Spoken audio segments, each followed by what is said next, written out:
Bonsoir à toutes et à tous et bienvenue sur Monaco Info. Nous sommes le mardi 22 février. Quelle est l'actualité du jour? La réponse dans ce sommaire. Une rencontre entre deux chefs d'État a eu lieu ce mardi matin. Le prince Albert II a reçu au palais le président serbe. Les relations entre les deux pays se poursuivent après la visite il y a 1 an et demi du souverain à Belgrade. Qu'est-il fait en principauté pour l'avenir professionnel des jeunes adultes qui viennent de finir leurs études? Eh bien, depuis 12 ans, la CID, la commission d'insertion des diplômés, vous allez le voir, prend soin de façon individuelle, au cas par cas, de tous les jeunes en recherche d'emploi. Avec nous ce soir, la responsable de la CID, Muriel Bubio. Et pour être complet, nous donnerons également la parole à Sandra Lefranc, la responsable de la cellule emploi jeune. Cette cellule est une passerelle entre le monde du travail et les jeunes étudiants. Dans le cadre du centenaire de la disparition du prince Albert Ier, les élèves du lycée technique et hôtelier ont préparé un déjeuner hommage au restaurant du Cordon d'Or et c'était un repas végétarien. Pour quelle raison? Je ne vous le dis pas, restez avec nous, vous le saurez dans quelques minutes. Le carême débutera le 2 mars pour s'achever 40 jours plus tard, le 14 avril. Qu'est-ce que cette tradition chrétienne juste avant Pâques? Petite piqûre de rappel avec l'abbé Christian Venard. Et enfin, coup de projecteur sur un sport insolite que l'on peut pratiquer en principauté. Vous allez le voir, c'est très ludique, le curling. L'événement de ce mardi matin, le souverain vient de recevoir le président de la République de Serbie, Aleksandar Vučić, une visite officielle qui fait suite à celle effectuée par le prince Albert II en octobre 2020 à Belgrade. Alexandra Pani, Thomas Deus et Sylvain Perumal ont suivi cette rencontre. Voyez leur reportage. Le pavillon serbe flotte dans le ciel monégasque, c'est l'un des honneurs pratiqués lors d'une visite officielle. Le président Aleksandar Vučić est accueilli ce mardi matin en principauté. Le chef d'État serbe a été reçu par le prince Albert II dans la cour d'honneur où ils ont ensemble passé en revue le détachement militaire comme le veut la tradition. Ils se sont ensuite entretenus autour de plusieurs sujets communs. In the future we're gonna get economic teams from Monaco to Belgrade to Serbia. And I believe that we can bring more tourists from our country to your country, and there is a direct flight to be established between Belgrade and Nice in a month to come, and then you'll see more Serbian people here. But we discussed all the other issues. Prince Albert II is a very knowledgeable and a very charming person, and he speaks to everybody in the world, and I had an opportunity to learning many things from him, to understanding the situation in the world better, and I have already given an invitation to him. Des liens diplomatiques et d'amitié entre les deux pays. Cette visite officielle fait suite à celle effectuée par le prince souverain à Belgrade en octobre 2020, où un accord économique avait été établi entre la Chambre de commerce serbe et le Monaco Economic Board. Aujourd'hui, une signature d'accord cadre de coopération a été signée par le ministre des Affaires étrangères Nikola Selaković et son homologue monégasque Isabelle Béraud Amadei. Nous avons eu l'occasion de signer un accord de coopération entre les deux pays qui va permettre de rechercher des synergies de nouveau et d'approfondir les liens qui unissent nos deux pays dans des domaines et des sujets d'intérêt commun, à savoir par exemple l'économie, les investissements, l'environnement. Donc tous des domaines qui nous rapprochent et qui permettront de lier de façon plus approfondie des partenariats entre nos deux pays. Perspective de développement économique, touristique mais aussi politique. Depuis 2007, les relations diplomatiques entre la principauté de Monaco et la République de Serbie portent leurs fruits. Une visite officielle qui s'est poursuivie dans la soirée avec la représentation de l'opéra Werther de Jules Massenet dans la salle Garnier. Nous vous retrouvons, Vanessa Dessy. Le gouvernement princier communique comme chaque semaine les chiffres relatifs au dépistage. Bonsoir Fabien, bonsoir à tous. Le nombre de tests réalisés sur des patients résidents et non résidents entre le 14 et le 20 février est de 3297 tests PCR et antigéniques pour un taux de positivité de 9,83%. Le taux d'incidence, soit le nombre de personnes positives ramenées sur une base de 100 000 personnes sur la période des 7 jours écoulés, est de 436. Alors si l'on veut faire un comparatif, il y a 2 semaines, le taux de positivité était de 1205 cas sur 100 000 personnes, 655 la semaine dernière et donc 436 cette semaine, des chiffres, vous le voyez, en baisse. Autre chiffre, Vanessa, l'INSEE dévoile ceux concernant la fonction publique. L'effectif de la fonction publique dépasse pour la première fois les 5000 personnes au 31 décembre 2021, soit 2% de plus par rapport à 2020.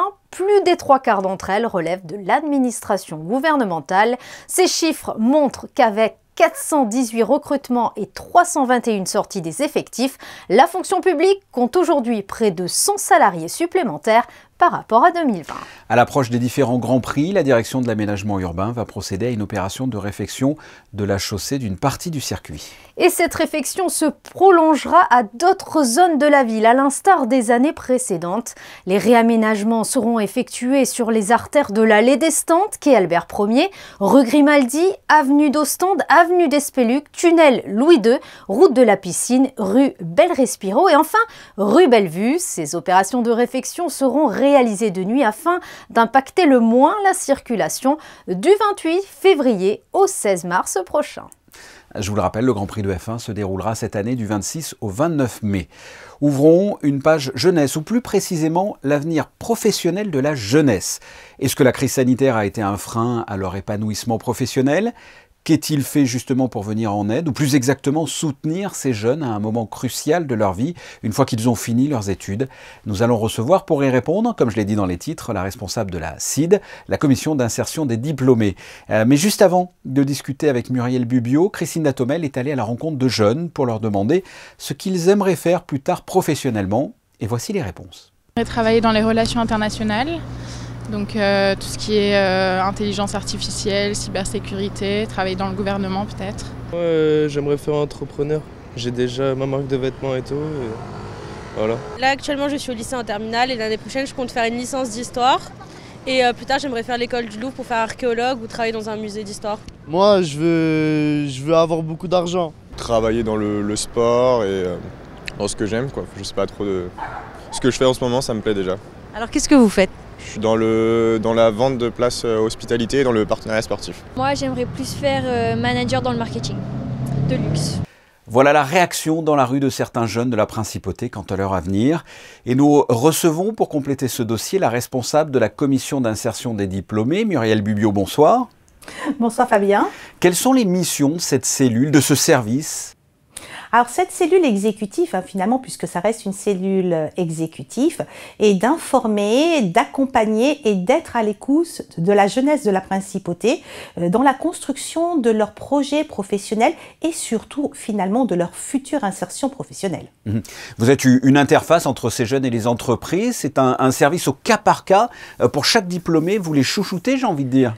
Et c'est exactement le bon terme, on fait du coaching bienveillant, de la haute couture pour faire en sorte que chaque individu, chaque jeune soit traité en lien avec toutes ses spécificités et j'allais dire le talent qu'il représente.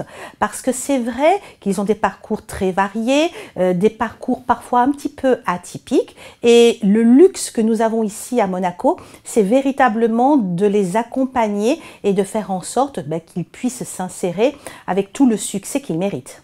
Et qu'est-ce que vous proposez concrètement à ces jeunes ? Alors, quand on dit qu'on les accompagne, on les rencontre, on écoute vraiment énormément ce qu'ils ont à nous dire, les difficultés qu'ils peuvent avoir, mais surtout leurs rêves professionnels. C'est extrêmement important de les entendre par rapport à ça et du coup d'établir une stratégie qui va correspondre exactement à ce qu'ils veulent. Et finalement, le succès, c'est l'insertion professionnelle réussie.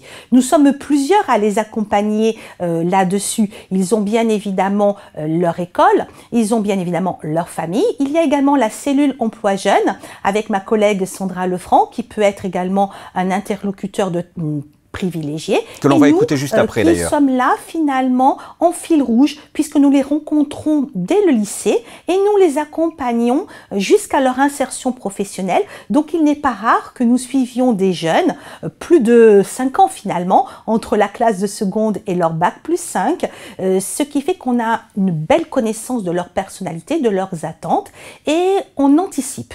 On peut essayer finalement de prévoir ce qu'ils voient advenir d'eux et faire en sorte qu'il n'y ait pas de cassure entre le moment où ils vont être diplômés et le moment où ils vont s'insérer professionnellement. Et combien de jeunes diplômés passent chaque année par votre service à peu près? Avant la crise sanitaire, nous tournions en moyenne à 140 jeunes par an. Depuis la crise sanitaire, nous avons dépassé les 200 jeunes. Pour une petite information, depuis le début de l'année 2022, nous avons déjà suivi plus de 50 jeunes.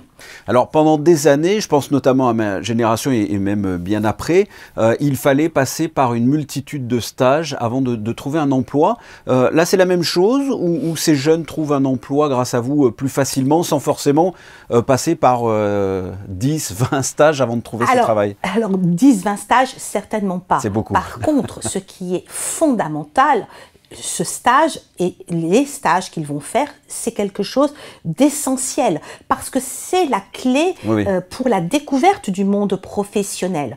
Et un jeune qui n'a pas effectué de stage au cours de son parcours académique sera pour le coup totalement pénalisé.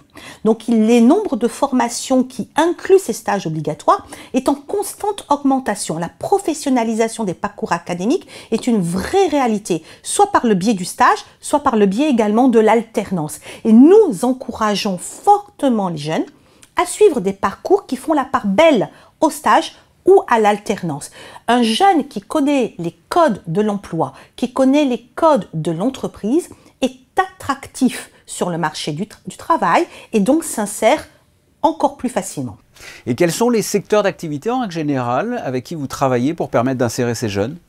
Alors, à l'heure actuelle, nous travaillons un petit peu avec tous les secteurs d'activité. Certains sont plus ou moins attractifs en matière d'employabilité, en particulier tout le secteur du numérique, digital, le secteur de l'hôtellerie à l'heure actuelle qui recrute massivement après ces 2 années un petit peu difficiles, le secteur de la santé aussi, le secteur de la finance, le secteur de la comptabilité qui n'est pas vraiment attractif pour les jeunes, mais pourtant avec de très belles carrières à la clé.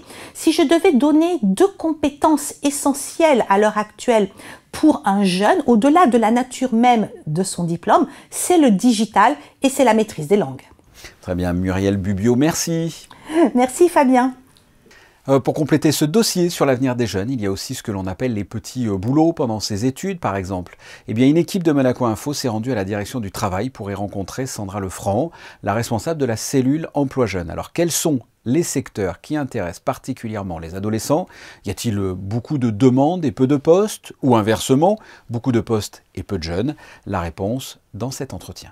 On a plusieurs secteurs qui intéressent les jeunes. On a le marketing, communication, événementiel, même si c'est vrai que l'événementiel est un peu au ralenti depuis ces 2 dernières années. On a également le commerce, que ce soit des postes de vendeurs ou des postes de commerciaux plutôt dans les entreprises. On a tout le secteur administratif et accueil et également le secteur de la finance qui est très porteur en principauté. On a certains secteurs qui sont touchés par une pénurie de profils juniors, notamment comptabilité, le bâtiment et l'informatique, où on reçoit beaucoup d'offres d'emploi de la part des employeurs, mais malheureusement, on a peu de profils juniors à présenter. Nous pouvons ainsi refermer cette page concernant l'avenir de la jeunesse monégasque.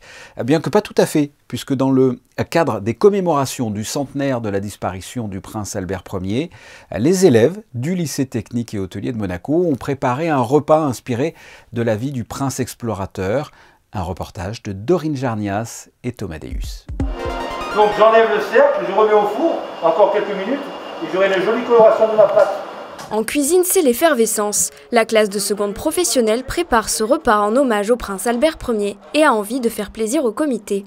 Ça me rend fier et puis ça donne quelque chose au plat aussi. Ça se dit que vu qu'on va les faire goûter à d'autres personnes, on a envie que ça plaît vraiment et donc on y met du sien. Un repas créé par les élèves mais inspiré de la vie du prince. Aujourd'hui, c'est un repas végétarien puisque Albert Ier avait un cuisinier à une époque. Il avait un cuisinier qui était végétarien, en tout cas qui prônait une cuisine végétarienne, qui avait écrit un livre de recettes d'ailleurs avec des propositions d'ersatz de viande par exemple. Tout ça, c'était dans une démarche assez saine du prince qui voulait faire en quelque sorte un exploit sportif puisqu'il s'agissait de faire une sorte de traversée de la France en motocyclette. Le chef de cuisine, initiateur du projet, est fier de l'investissement de ses élèves. on les intègre vraiment dans ce projet. C'est-à-dire que c'est eux qui vont faire la recherche, déjà sur les plats végétariens, toute la possibilité qu'on peut faire. Ensuite, il faut qu'il y ait aussi un petit peu un caractère par rapport à la région. Et là, particulièrement, puisque nous avons travaillé avec les jardins d'Aise où on a effectivement des produits magnifiques. Donc le circuit court, ça fait partie de leur enseignement, mais le dire c'est une chose, le faire c'est beaucoup plus important. Les élèves assurent la cuisine mais aussi le service en salle et présentent leurs plats au comité Albert Ier, content de ce partenariat avec le lycée hôtelier. C'est à la fois un projet historique, commémoratif, mais aussi pédagogique, puisque ça permet aux enseignants et aux élèves de travailler en amont sur les menus que les services des archives du Palais Princier leur ont fournis, donc les menus de l'époque. Afin de conclure cette série hommage, un troisième et dernier repas sera organisé, cette fois sur le thème de la mer. Un repas qui se déroulera probablement au printemps. Retour sur l'actualité en bref. À noter, Vanessa, un concert annulé ce jeudi. Oui Fabien, la jeune artiste Mathilde Mugot ayant été testée positive à la Covid-19, son récital de clavecin prévu ce jeudi au Théâtre des Variétés est par conséquent annulé. Une date de report sera communiquée rapidement. Pour les modalités de remboursement, il vous suffit de vous rapprocher de l'Association des Amis du Printemps des Arts. Parlons de la 11e édition des rencontres internationales Monaco et la Méditerranée. Depuis leur création en 2001, les rencontres internationales Monaco et la Méditerranée réunissent tous les 2 ans de hautes personnalités du monde scientifique, artistique et littéraire. Cette 11e édition est dédiée aux îles de la Méditerranée, ombre et lumière. Les îles de la Méditerranée sont minuscules ou vastes, verdoyantes ou arides, prospères ou infortunées, au destin parfois emblématique.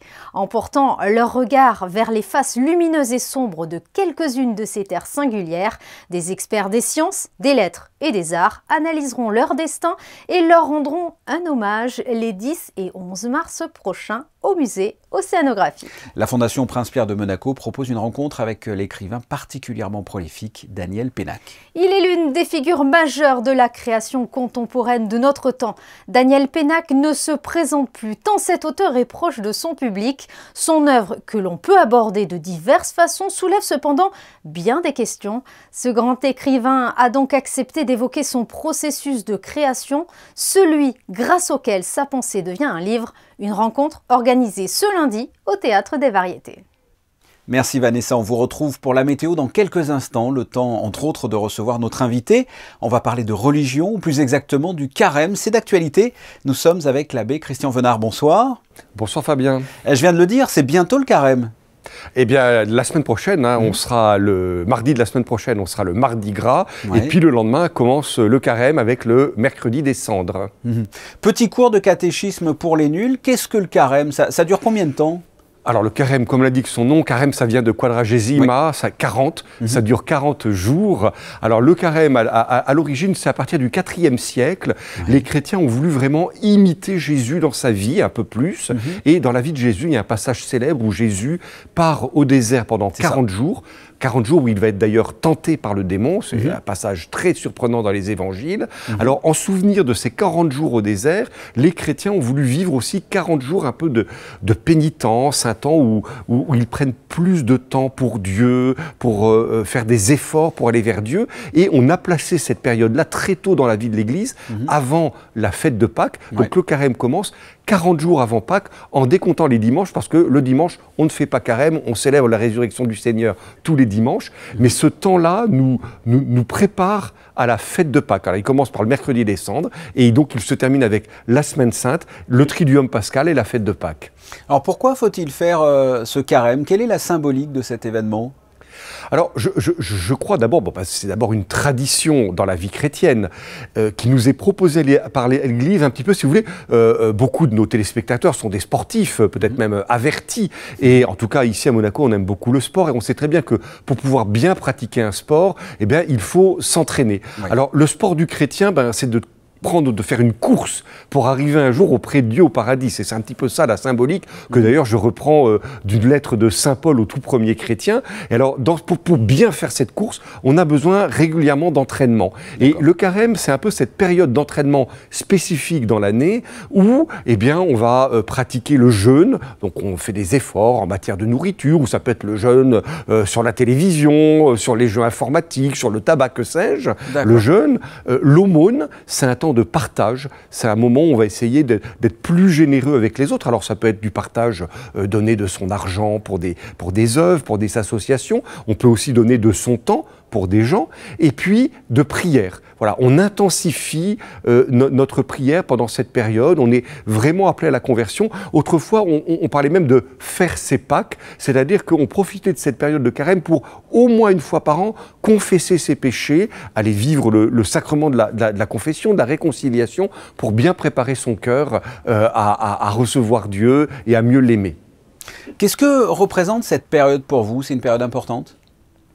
Alors si vous me posez la question à titre personnel, mais je crois que ça rejoindra ce que ressentent beaucoup de catholiques, moi c'est une période curieusement que j'attends vraiment chaque année avec impatience, parce que c'est vraiment une période où on se repose un peu les bonnes questions. Est-ce que je fais suffisamment d'efforts dans ma vie pour suivre Jésus, pour aimer mon prochain, pour être fidèle au commandement de Dieu? Et c'est une période un peu qui nous interroge, qui vient un peu nous déranger. Les lectures chaque jour à la messe, et le dimanche en particulier, c'est vraiment la liturgie de l'Église nous invite vraiment à nous convertir, puisque c'est vraiment ça le mot. C'est vraiment peut-être à nous détacher un peu de ce qui nous appesantit habituellement, de notre péché, des petites facilités qu'on s'accorde. Alors moi, sincèrement, c'est une période que j'aime bien.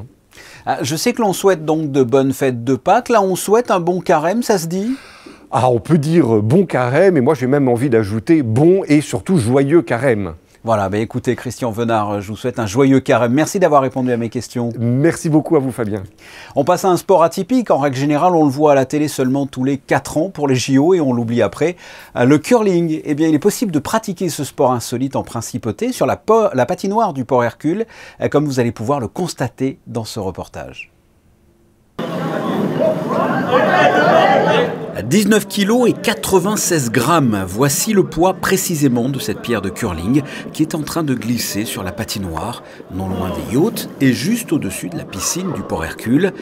Autour de ces pierres de granit, une vingtaine de personnes, les licenciés du SCOM, le Skating Club of Monaco, mais également, et ils étaient nombreux, des joueurs et le staff de la Fédération monégasque de rugby. Ils sont venus tester un sport insolite.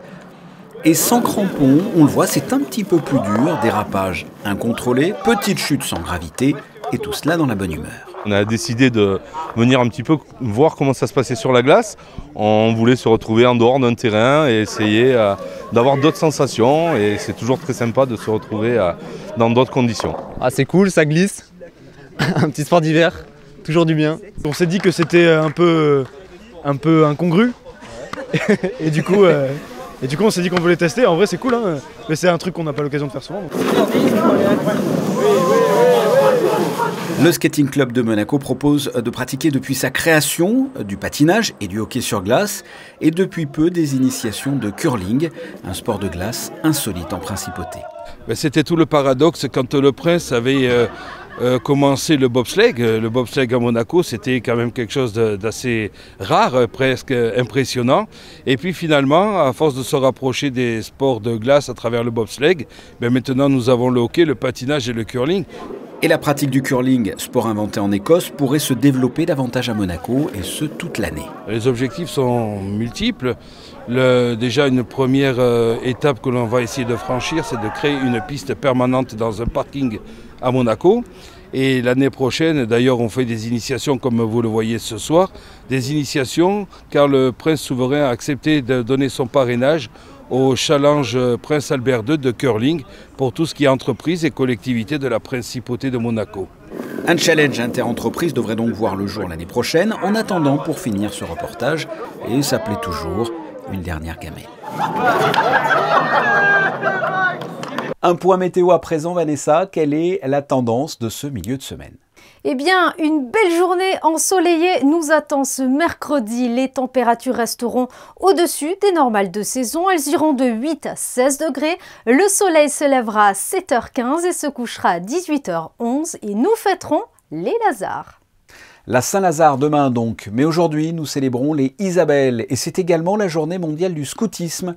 L'occasion pour nous de clore ce journal avec quelques photos de scouts de Monaco qui tout au long de l'année œuvrent pour le bien d'autrui avec des valeurs telles que le respect, la solidarité et l'entraide. Demain est un autre jour et ce sera, et c'est véridique, la journée mondiale des biscuits pour chiens. Pourquoi pas? Avec ou sans biscuits, on se retrouve demain, même heure. À très bientôt. Au revoir.